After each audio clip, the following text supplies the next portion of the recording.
अस्सलाम वालेकुम दोस्तों। 5 साल रेयान इस वक्त 32 मीटर गहरी खाई में जा गिरा है। मराकश से इसका ताल्लुक है और पिछले कई घंटों से ये इस खाई में मौजूद है।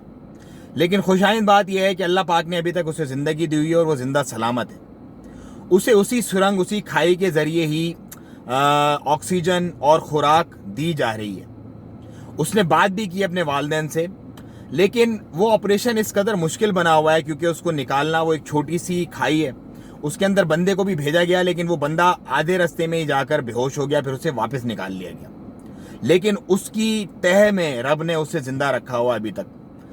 पूरा अरब मीडिया इस वक्त दुआएं कर रहा है और ये इस वक्त टॉप ट्रेंड है मीडिया पे कि रेयान को अल्लाह पाक खैर खैरियत से वापस निकाले।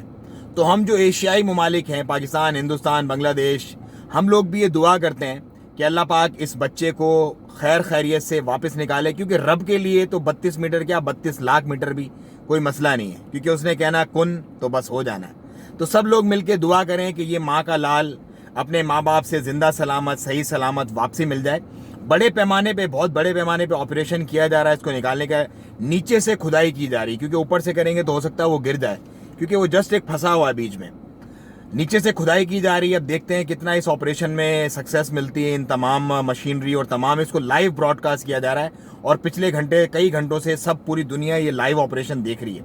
अपनी नौयत का, दुनिया का ये सबसे मुनफरिद ऑपरेशन है जो 32 मीटर खाई में गिरे हुए एक बच्चे को बचाने के लिए किया जा रहा है। तो मैं आप तमाम लोगों से बस एक ही रिक्वेस्ट करूंगा, जैसे आप अपने बच्चों के लिए दुआ करते हैं, इसी तरह इस एक माँ के लाल के लिए भी और तमाम माँओं के लाल जो इस तरह परेशान है, सबके लिए दुआ करें और अपनी दुआओं में से या लाजमी याद रखें। इंशाअल्लाह अल्लाह पाक के हुक्म से कोई गुड न्यूज़ बहुत ही जल्द आएगी रेयान के सिलसिले में। अस्सलाम वालेकुम व रहमतुल्लाह।